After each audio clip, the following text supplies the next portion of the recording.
When we talk about setbacks, the first thing most people think about is failure. We remember the moments when things didn't work out, when the deal fell through, when the relationship ended, when we made a poor choice that cost us more than we thought. Failure has a way of attaching itself to your identity if you let it. You start to think, this is who I am. I'm the one who didn't succeed. I'm the one who missed it. But here's the truth. Failure is an event, not your identity. God's favor is far greater than any failure in your life. His grace is not fragile. It doesn't dissolve because you fell short.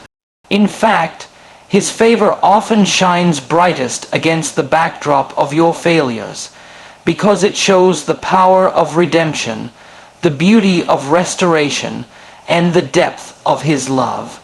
Think about it.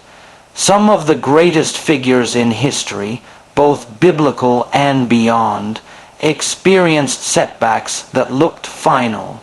Moses killed a man and fled into the desert for 40 years, convinced his failure disqualified him. But God's favor wasn't finished. That same Moses became the leader who delivered an entire nation. Peter denied Christ 3 times in his darkest hour and thought it was over for him. But God's favor didn't end with Peter's denial. It empowered him to stand boldly and preach a sermon that launched the church. The failure didn't define them. The favor did. The reason this matters is because so many of us stop moving forward after a setback. We allow the sting of failure to convince us that our story has ended. But what if the failure wasn't the period? It was only a comma. What if that disappointment was not the conclusion, but the preparation? You see, failure has a strange way of refining us. It humbles us, teaches us, clarifies what truly matters. And when God's favor is at work, even your lowest moments can become the soil where new growth begins. Psychologists often talk about what they call failure resilience, the ability to bounce back, to keep trying after you've been knocked down. But what I want to suggest is that faith resilience is even greater. Failure resilience depends on your strength, your willpower, your grit. Faith resilience depends on God's favor, the assurance that His hand is still on you even when life doesn't look the way you expected. That's what turns an ordinary person into an extraordinary testimony. It's not that they never failed, it's that their failure didn't have the final say. And I think we need to pause here because some of you are still carrying the weight of something you did years ago. Maybe it was a business decision that backfired. Maybe it was a relationship you wish you had handled differently. Maybe it was a season of compromise you're not proud of. And every time you take a step forward, that failure whispers in your ear, remember what you did. Remember how you blew it. You'll never move past this. But the whisper of failure is no match for the declaration of favor. God says, I still have plans for you. I still have purpose for you. My favor is greater than your failure. This is not just about ignoring mistakes or pretending they didn't happen. It's about reframing them in the light of God's grace. Failure without favor leaves you stuck in regret, but failure plus favor becomes testimony. That's why some of the most powerful voices you'll ever hear are not the ones who have lived spotless lives, but the ones who walked through failure and discovered the unshakable strength of God's favor on the other side. Their story resonates because it proves that grace is real, that redemption is possible, that favor is greater than failure. I want you to consider this. What if the very thing you thought disqualified you is the thing God will use to position you? Joseph's brothers thought they had ended his dream by selling him into slavery, but that setback became the very path to his promotion. David's failure with Bathsheba could have ended his destiny, but instead he found forgiveness and continued to lead as a man after God's own heart. In both stories, the failure didn't vanish, but the favor was stronger. So the question is not, did you fail? The question is, will you trust God's favor to be greater than your failure? Because if you do, then what was meant to bury you will actually bless you. That's the paradox of grace. What the enemy intended as a weapon becomes the very tool God uses to elevate you. And let me leave you with this thought. You may have failed, but you are not a failure. You may have fallen, but you are not finished. God's favor has the power to redeem, to restore, and to raise you higher than you ever imagined. Don't let the shadow of failure blind you to the shine of favor. The past is written, but the future is still unfolding. And in God's hands, the victory will always be greater than the defeat. Closing statement: favor is greater than failure. Believe that truth, live in that truth, and you'll discover that every setback is simply a setup for God's greater comeback in your life. When we experience setbacks, it often feels as though life has issued us a permanent sentence. A job is lost, and suddenly you feel as though doors will never open again. A relationship ends, and you're tempted to believe that love has closed its chapter on you. An illness strikes, and the thought creeps in that your best days are behind you. Setbacks have a way of masquerading as forever, but the truth is they are temporary. They sting, they interrupt, they change the rhythm of your plans, but they are not eternal. What is eternal is God's favor, His goodness, His hand that never leaves you no matter how fierce the storm or how dark the valley. The problem is our human tendency to magnify the setback and minimize the favor. We stare at the closed door so long we forget that God can open new ones. We focus on what left our lives rather than on the one who promises never to leave or forsake us. We let the temporary setback frame our identity when all along God is whispering, "This is only for a season. My favor is not shaken by what you see." Think about Joseph in the book of Genesis. He faced setback after setback, betrayed by his brothers, sold into slavery, falsely accused, thrown into prison. Each of those moments could have been interpreted as permanent. Each could have been the end of the dream. But Joseph understood that just because he was in a temporary pit didn't mean God's favor had left him. Favor followed him into Potiphar's house. Favor followed him into the prison cell. Favor followed him into Pharaoh's palace. The setbacks weren't final because favor was still alive, and in the end the favor was greater than every temporary interruption. This is a shift in mindset that changes everything. If you only look at your life through the lens of the present problem, you'll conclude prematurely. But when you frame your circumstances through the lens of God's favor, you realize what you're walking through is not permanent. It's part of a process. Failure is temporary, disappointment is temporary, loss is temporary, but favor, it has no expiration date. Modern psychology confirms this in an interesting way. Studies on resilience show that people who believe their setbacks are temporary recover faster, adapt better, and actually thrive more in the long run. It's not necessarily that their problems are smaller. It's their perspective that gives them strength. That aligns perfectly with faith, because God calls us to lift our eyes, to see beyond the present struggle into the eternal reality of His goodness. When you anchor your hope in the permanence of His favor, the impermanence of your setbacks no longer overwhelms you. But let me make this practical, because maybe right now you feel buried under something that does not look temporary. Maybe the diagnosis has been spoken over you and it sounds final. Maybe the debt looks too heavy to climb out of. Maybe the betrayal still stings and you can't imagine trusting again. This is where faith has to step in and remind you, what looks final is not final when favor is in the equation. God's favor has the power to reverse outcomes, to bring restoration, to write new chapters where the world says the end. You might not see how things will turn around, but favor is not dependent on your sight. It's dependent on God's promise.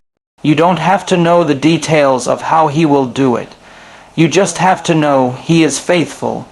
Temporary setbacks are part of every great story, but favor ensures that the story doesn't end in the valley. Here's another way to think of it. Setbacks are like clouds. They may cover the sky. They may block the sun for a moment, but they cannot cancel the sun. The sun is still shining, still radiating, still in place. In the same way, God's favor is always there. Circumstances may obscure it for a time, but they cannot cancel it. Eventually the clouds move and the favor shines again, often brighter than before. And perhaps you're wondering why God even allows setbacks in the first place. Why not just cover us in favor without interruption? The truth is, setbacks remind us that our hope cannot be anchored in circumstances alone. They drive us deeper. They push us to trust not in what we see, but in who He is. They teach us that His favor is not fragile, not conditional, not subject to the winds of circumstance. His favor is eternal, rooted in His unchanging nature. So if you find yourself in a place today where the setback feels final, lift your head and remember, it's temporary. It doesn't define your destiny. God's favor will outlast the storm, outshine the darkness, and outlive the opposition. Hold on to that truth. Let it anchor you, steady you, remind you that your story is still unfolding. Closing statement: the setback may be temporary, but God's favor is eternal. Don't let the shadow of the moment blind you to the permanence of His promise, because what He has spoken over your life will always outlast what comes against you. It's one of the hardest things to accept, that sometimes the very door you thought was meant for you gets shut in your face. You did the preparation, you made the investment, you gave your heart, you showed your loyalty, and still the opportunity vanished. It can feel like rejection, like loss, like failure, but what if the closed door isn't punishment at all? What if it's preparation? What if the door you wanted so badly was too small for what God has in mind? Closed doors are not the end of the story. They are often the hidden beginnings of something greater. Every door that shuts is an announcement that you are being redirected. It's not that you don't belong anywhere. It's that you don't belong there. God knows what's on the other side of doors you cannot see. And if He has allowed one to close, it's not because He has abandoned you, but because He's guiding you to where your favor, your purpose, and your future can flourish. Consider how often this pattern shows up in life. You wanted a certain job, and when it didn't work out, you thought you had missed your chance. Months later, another door opened that not only fit your skills, but expanded your influence. Or you wanted a particular relationship to last, but when it ended, it felt like heartbreak would be your permanent story. Yet, down the road, you discovered a deeper, healthier love that made you grateful for the door that closed. At the time, it made no sense, but looking back, you realize it was never rejection, it was redirection. Even in Scripture, this theme echoes. Paul writes that he tried to go one way in his missionary journey, but the Spirit of God would not allow it. He kept encountering closed doors, but those very denials positioned him to bring the gospel into Europe, altering the course of history. What looked like a setback was actually a setup for expansion. Closed doors don't mean God is withholding good things. They mean He is orchestrating a better plan than the one you can currently imagine. Psychologically, this principle is freeing. Many people get trapped in bitterness because they assume the closed door is a verdict on their worth. They internalize rejection as identity. If the company didn't hire me, I must not be good enough. If the relationship ended, I must not be lovable. If the project failed, I must not be capable. But a closed door doesn't define you. It refines you. It doesn't diminish your value. It redirects your energy. It's not that you are less, it's that you are being prepared for more. Philosophically, closed doors are invitations to trust in what you cannot yet see. Human vision is limited, but divine wisdom sees the full picture. We're walking a hallway with only part of the light on, while God sees the entire blueprint of where it leads. A closed door can feel like a wall to us, but to God, it's a passageway to something higher. Every refusal is shaping you for the yes that matters most. And yet, here's the challenge: when a door closes, the natural temptation is to camp out in front of it. We replay the disappointment, analyze the rejection, knock again and again until we exhaust ourselves. But faith requires movement. If one door has closed, it means your assignment lies elsewhere. You honor the closed door, but you don't worship it. You grieve what ended, but you don't let it become your permanent address. Keep walking because another door is waiting. And when it opens, it will make sense of why the other had to close. This shift in perspective is what transforms setbacks into stepping stones. Instead of asking, why me, why now, the better question is, what's next? Instead of resenting the closed door, you start anticipating the greater opening. Instead of doubting your worth, you anchor yourself in the truth that God's favor is still active, still guiding, still leading you forward. So, the next time a door closes, don't let despair take the pen and write the ending. Remember that God always has another chapter. Don't confuse a closed door with a closed destiny. Every door that shuts is God's way of saying, this isn't where your story concludes, it's where it unfolds. Closing statement: the door that closed was never meant to hold your future. It was meant to guide you toward it. Trust that every closed door is setting you up for a greater opening, because God's favor will never leave you stranded at rejection. It will always lead you into resurrection. Life has a way of leaving marks on us. We go through losses, disappointments, betrayals, and setbacks, and those experiences can shape how we see ourselves. They leave scars, not just physical ones, but emotional, spiritual, even intellectual. Too often, people begin to confuse those scars with their identity. They start to believe, I am the failure, I am the disappointment, I am the one who was rejected. But here is the truth. Your struggles may leave evidence of what you've been through, but they do not define who you are becoming. God's favor is stronger than your scars. His grace does not rest on where you've been. It rests on where you are going. Think about this. If identity were fixed by our past, then every mistake would be a permanent prison. Every rejection would be a life sentence. Every failure would be an unchangeable verdict. But identity is not fixed. It is fluid. Who you were 5 years ago is not who you are today. And who you are today is not who you will be 5 years from now. Life is a process of becoming, and what defines you is not the pain of yesterday, but the favor of God shaping tomorrow. Psychologically, it is easy to fall into what experts call self-labeling. You go through a struggle and start to label yourself by that experience: divorced, bankrupt, unemployed, unworthy. Those labels become like heavy coats you keep wearing, even after the season has changed. But labels limit you. They reduce your complexity to a single chapter. Favor, however, tears those labels off. Favor says, yes, you went through it, but that's not who you are. That's what you survived. That's what you overcame. That's what prepared you for more. Philosophically, the distinction is profound. Struggles are part of existence, but they are not the essence of your being. Think about a diamond. Before it shines, it is pressed, cut, and refined.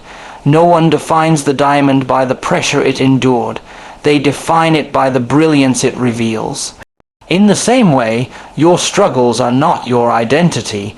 They are the process by which God is refining you to reveal your brilliance. Favor doesn't just cover the scars, it makes them part of your testimony, part of your shine. When you understand this, you stop disqualifying yourself. You stop saying, "I've been through too much, I've made too many mistakes, I've missed too many chances." You begin to realize that what you thought disqualified you is actually what qualifies you for greater things. Your scars become credentials, proof that you endured, proof that you kept moving, proof that you are not the same person who went into the trial. Favor rests not on the perfect, but on the persevering. And here's the paradox. Sometimes the very scars you are ashamed of are the ones that inspire others the most. People are not moved by perfection. They are moved by authenticity. They are moved by resilience. They are moved by stories of how someone went through fire and came out refined, not consumed. The scar doesn't mean you're weak. It means you survived. It means you are stronger than the fire that tried to destroy you. That's favor at work, turning wounds into wisdom, turning trials into testimonies. Even Scripture reinforces this. Jacob walked with a limp after wrestling with God. That limp was a reminder of the struggle, but it was also a reminder of the blessing. His identity was not defined by the limp. It was defined by the new name he was given, Israel. The mark of the struggle didn't diminish him, it elevated him. So too with you. Your scars are not your identity. They are reminders that favor has the final say. So when life tries to tell you that you are defined by your struggles, answer back with faith. Say, "I am not what I've been through, I am what I am becoming. I am not defined by the door that closed. I am defined by the future that's opening. I am not labeled by my scars. I am lifted by His favor." Don't hide your scars. Don't be ashamed of them. See them for what they are. Proof that you endured. Proof that you kept going. Proof that favor has been covering you all along. And when you see them that way, they stop being marks of pain and start being marks of purpose. Closing statement: your struggles may leave scars, but they cannot steal your destiny. You are not defined by what tried to break you. You are defined by the favor that carried you through. Let your scars remind you not of who you were, but of who you are becoming. It's easy to look at a setback and see only disappointment. You lose a job and it feels like the end of your career. A relationship ends and it feels like the end of love. A dream is delayed and it feels like the end of hope. But what if what looks like an ending is not an end at all, but a setup? What if every setback is simply a disguised preparation for a greater breakthrough? God's favor doesn't just erase your failures, it repositions them. He takes what looks like a breakdown and uses it as the very foundation for a breakthrough. Life has a rhythm of reversals. What seems like loss can actually be gain in a different form. Think about a seed buried in the soil. On the surface, it looks like it has been pushed down, hidden, and forgotten. But that burial is not its death. It's its setup. It's being planted, positioned for growth, prepared to push through the darkness into something greater. In the same way, setbacks often feel like you've been buried, but you haven't been buried, you've been planted. And God's favor is the water, and the light that ensures your comeback will be greater than the setback. Psychologically, reframing setbacks as setups is one of the most empowering shifts a person can make.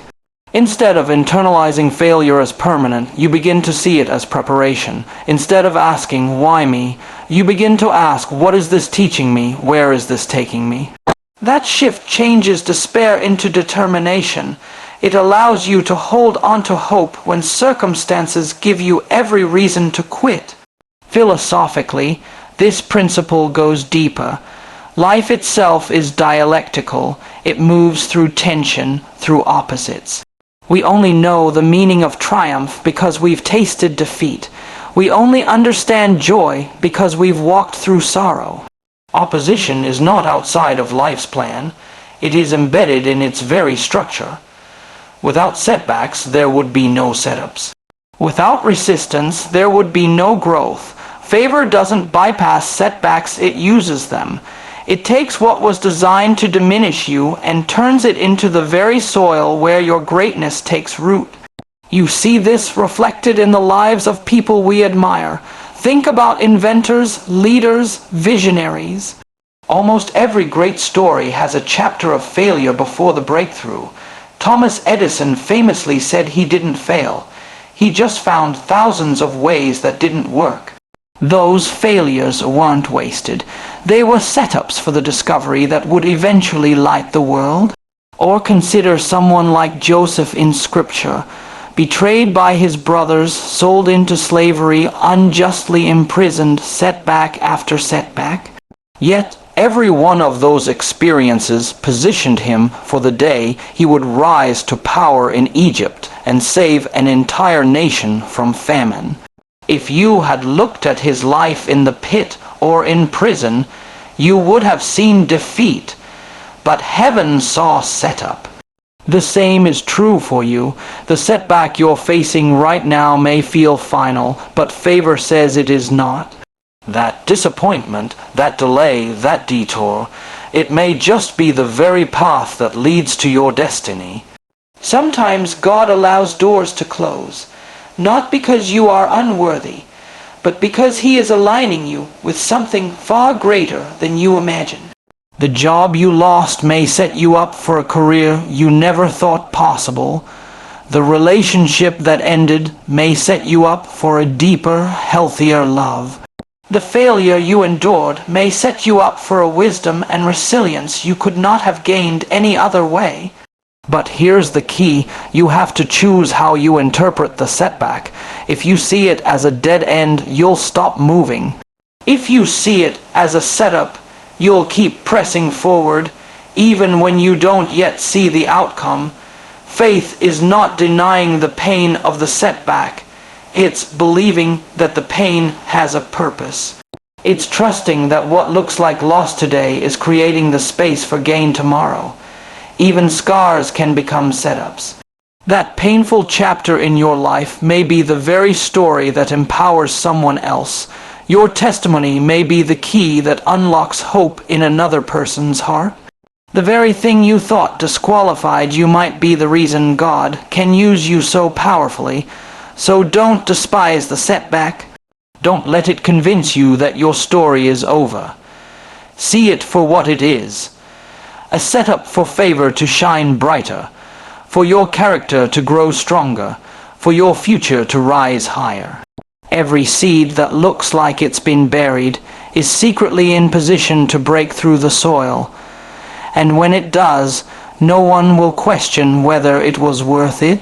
Closing statement: the setback was never meant to end you, it was meant to position you. Trust that what feels like a breakdown is often the beginning of a breakthrough, because in God's hands, every setback is nothing more than a setup for greater favor.